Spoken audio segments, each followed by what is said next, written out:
Well, I was very close. I was feeling good. I was like, okay, well, it's a game one loss.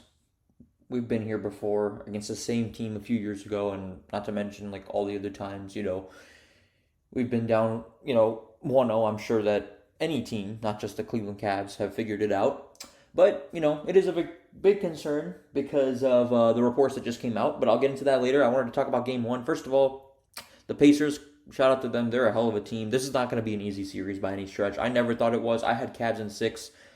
Dropping game one at home is not a very good start. Still a long series to go.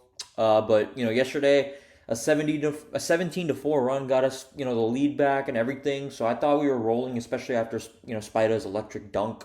Pep brought it within one, and then we obviously grabbed the lead there late in the third quarter. And we had the lead also, let's not forget, like midway through the fourth. So things were looking good, and then the Pacers just dropped the ball on us on our home floor. And, I want to give, a lot of respect to Tyrese Haliburton. He's got that corny, kind of cocky, I guess, energy, if you want to call it. But at the end of the day, he backs it up. He's a really good player. Nembhard had a great game. He had 5 threes yesterday. We had, as, in totality, had like 8. We shot 22% from the 3-point arc. I don't think that's going to happen again, but Pascal Siakam and Nesmith, they had 17 points each. They just got so many contributions from their starters, and they're a little bit of bench as well. I mean, Miles Turner was also, he had 11 rebounds, and not to mention, our rebounding was just absolutely pathetic. Just couldn't get a single offensive rebound to save our lives in the fourth quarter. So, they shot electric from the 3. I don't think they're going to shoot at this cliff every single game, obviously, but still something to be proud of, if you're a Pacer fan. But, look at us. Obviously, Donovan Mitchell had 33. Pathetic from the 3-point arc, but that was just a symbolization of like pretty much our entire team. And also Kendrick Perkins, he said something that I can understand why he says, like, I'm not mad at Perk for saying it, but he said, like, Donovan Mitchell team they don't tend to get to the Eastern Finals, but I thought he had a pretty good game yesterday, all things considered, other than the 3-point arc, but that was just the whole team. Honestly, I wanted to get on what Kenny Atkinson just said. I wanted to touch on that first, but I wanted to touch on Evan Mobley. I mean, Ty Jerome is not someone that you want taking more field goal attempts than Evan Mobley. I mean, Ty Jerome was good last night. Max Strus was also very streaky, but Evan Mobley is where you got to feed the offense. I mean, he had 20 points, 10 rebounds. I mean, he had a good game, double-double, but it's going to require him to get a lot more invested into this offense if we want to have a chance to win this series.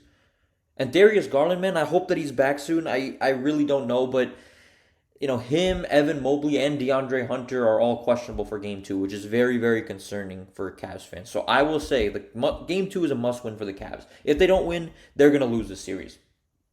They are going to lose in 5. I don't think they're going to get swept. They might steal one in Indiana, but they are going to lose in 5 or 6 games if they lose Game 2. I just don't see how they bounce back from that, because not only do you give the Pacers both games on your home floor, you got to win in a tough environment in Indy. I mean, Cleveland is a tough environment, and they dropped the ball on us, but Indiana isn't a joke either. So we got to be better from the 3-point arc, and Evan Mobley has to be more involved in the offense. And Spider's got to keep doing better. Obviously, hopefully the team as a whole, they just shoot better from the 3-point arc. So that's all I can hope for. But, like I said, in spite of the great shooting, we were still in the game to begin with. So I feel confident about winning the series if we're healthy. But that's the question. I mean, we just couldn't match their shooting. Garland, I mean, he would have been a great... Like, I love Ty Jerome, okay? I think he's monstrous. But I think people owe Darius Garland an apology, because a lot of people feel like they don't need them, or like the Heat made some comments like they look like better without him. I don't agree with that. Donovan Mitchell's going to need some help. This is not a one-man wrecking crew. Like I said, it's going to take the whole team. So Game 2 is a must-win at home, period. I don't care what anybody says. Oh, we can win 2 in Indy. Like, you lose 2 at home, Indy's going to be playing with a boatload of confidence, and you don't want to see an Indy team like that.